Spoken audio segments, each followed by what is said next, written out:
volunteer keeda wuu furan yahay sanadkii mar baa la furaa marna waa la xiraa hadda memberska ugu yaraan adiga waxay marayaan 100 camal sanadkan insha Allah 15 May markii la gudbo waxaan rajeynaynaa inaan sii furno oo dhalinyarada jaamacadaha dhigta kulli ay ka qayb qaataan arrimaha dhalinyarada ee campaignada si volunteer ay qayb qaataan dhinaca managementiga insha Allah way jiraan iyaga dad managementiga ka shaqeeyo gooni ah yaa ku beeri kara marka qof kasto iska socdo oo magaalada Muqdisho dhalinyarada joogo ma ku beeri kara ururkiina mise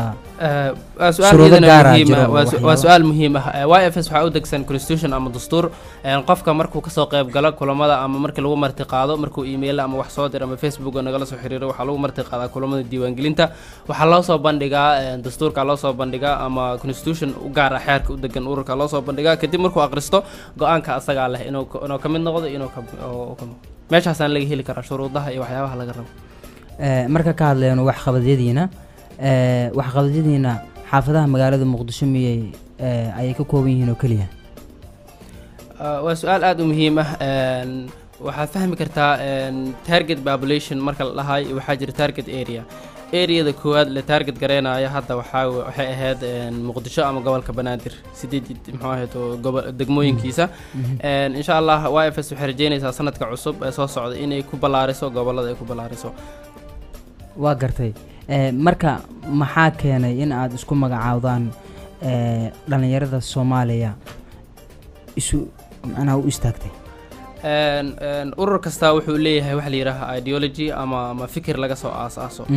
sida dareemaysid fikirka laga soo aasaaso ururkan waa fikir wadani ah ama nationalist and patriotism wax la lahayo marka la leeyahay dhalinyarada waa inay u istaagtaa dalka ama dhalinyarada Soomaaliya u istaagtay waxa la rabaa in la muujiyo doorka ay ku leeyihiin dhalinyarada arrimaha bulshada ay gaar ahaan gudaha wadanka inay yihiin door ay ku leeyihiin nabadda iyo isdhexgalka inay u istaagaan haddii magaaladii Muqdisho aad ka kooban tihiin ururkeen uu ka dhaqan galaayo oo inta badan haddii caawin noqoto magaalada la kooban tihiin marka magacaas soo ma habbooneen inaad ka fiirsataan oo dhalinyarada Soomaaliya u istaagtay soo ma habbooneen waa su'aal aad muhiim ah ka koobnaasho oo dadka deegaanka ah lagama wado dadka ururka ka mid ah oo dhan waxay ku dhasheen ama ay u dhasheen deegaan ahaan Muqdisho YFS dad badan oo ka mid ah hadda waxaan dhageysanayaa kuba jooga beledweyne oo ka mid ah YFS member registered ah oo ka mid ah maamulkiisa ka mid ah daarmana magacyadooda ay sheegi karno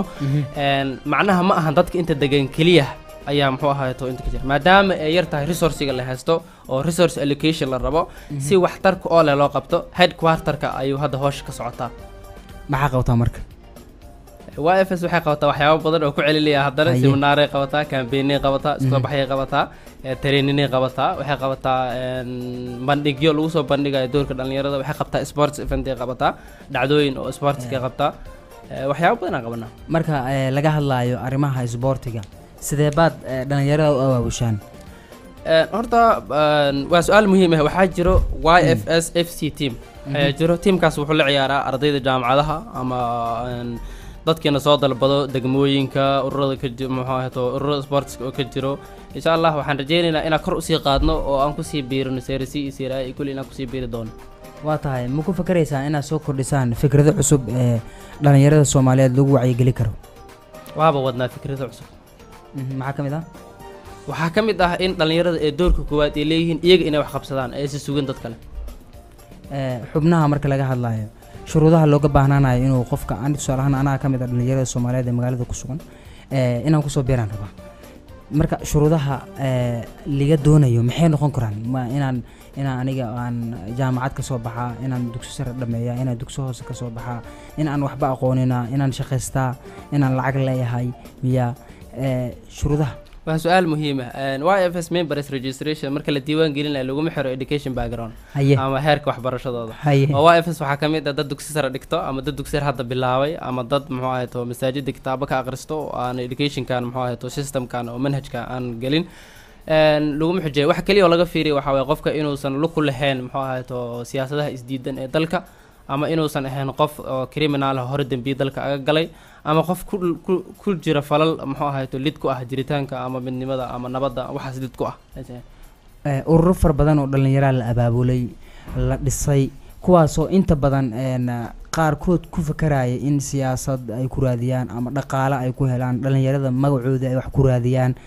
haddana magacii dhalinyarada Soomaaliyeed ay sheegtaan ma la dhihi karaa arintiina sidaas ay ku qotontaa والله waa su'aal muhiim ah waxa marka la leeyahay waa la dhisay horta badda dhan waxa qurmiya hal malaay ay yiraahdaan dad badan oo waa jira fikirkooda u garacan yahay oo u adeegsada si qaldan u adeegsada arrimaha dhalinyarada haddana lama dhihi karo cid kasto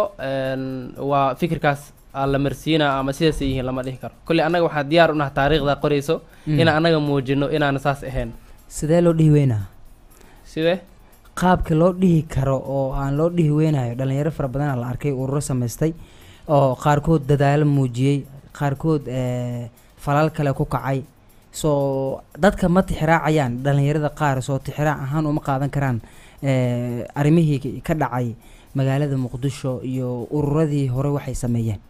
hadda kulli aniga diiwaan ahaan inta ururada waddanka ka jirto urur xadgudub geystay hadda ana ma hayo waa jiri kartaa ururada fan inta helaan cuna ama lunsada way jiri karaan taas naftirkeeda soo xadgudub lama dhigi karo way jiri kartaa ma xadgudub oo bulshada dhan loo geystay ama xadgudub fan la dhunsa fanka la dhunsa waxa rabaa proof laga rabaa cadeynana laga rabaa anaga cadeyn haddaan la helin cidda fanka siisay oo dhumisay la rabaa inay blacklist ku darto ururkaas waa tahay hadda marka dhalinyaro fara badan ayaa ku dhageysanaysa kamid ah dhalinyarada Soomaaliyeed qaar jaamacada wax ka barta qaarna xiiseeya in ururada dhalinyarada ay ku biiraan fariinta aad diri lahayd asxaabta ku dhageysanaysa maxay tahay fariinta aad direyno waxa weeye fariin nabadeed in dhalinyarada ay muujiyaan doorkooda ah inay nabadda door ay ku leeyihiin isdhexgalka bulshada waxbarashada horumarka kulli inay door ku leeyihiin inay muujiyaan fursaddan waxaan aga faa'iideysanaa in aan muujino in ahmiyad weyn ay leedahay in dhalinyarada loo abuuro shaqo in la abuuro xirfado si ay muxuu ahayto aysan ugu biirin meelo qaldan ay aga qayb qaataan bulshada waxaan ugu baaqaynaa ganacsatada ama dawladda ama wax kasta in ay maalgashi ku sameeyaan dhalinyarada waayo waddanka 60% in ka badan dadkiisa waa dadka da'da yarta ah waa meesha kaliya